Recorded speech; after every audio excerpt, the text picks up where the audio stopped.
Pertama kali ketika kita membaca Quran atau mempelajari Quran, yang harus ada dalam persepsi kita adalah ayat-ayat dalam Al-Quran ini bukan hanya sekedar kisah, bukan hanya sekedar cerita, tapi yang kita harus renungkan adalah jangan-jangan itu adalah bercerita tentang diri kita.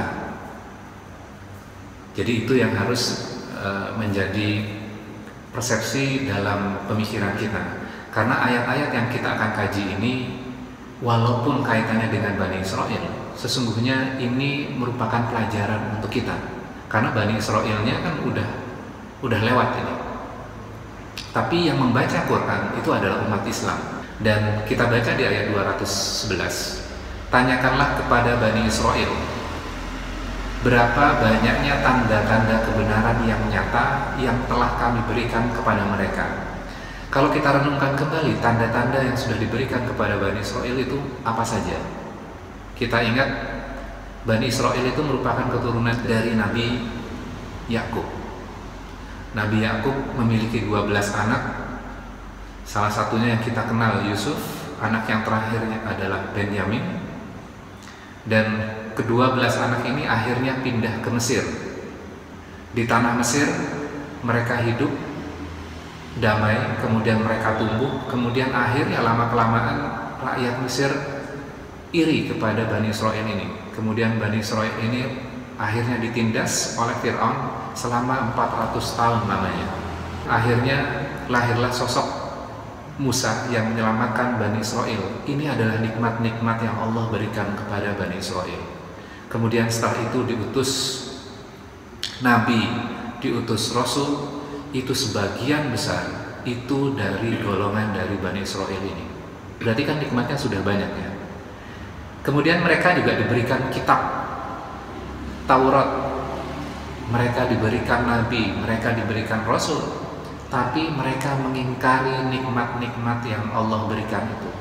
Peraturan Allah sudah diberikan, tapi mereka mengganti dengan peraturan-peraturan yang mereka buat sendiri. Kemudian sesungguhnya Allah sangat keras siksanya.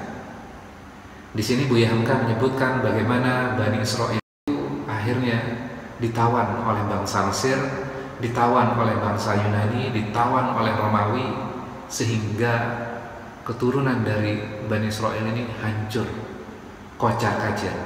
Namun masih ada kebanggaan pada diri mereka. Kebanggaannya apa? Kami bangsa pilihan Allah. Itu adalah kebanggaan yang mereka miliki. Nah, kalau kita renungkan kembali 211 ini terjadi pada umat Islam nggak?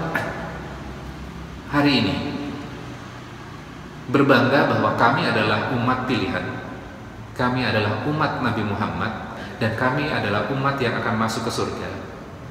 Tapi peraturan dalam kehidupannya yang digunakan bukan Quran, atau Quran hanya sekedar dibaca saja tanpa difahami isinya.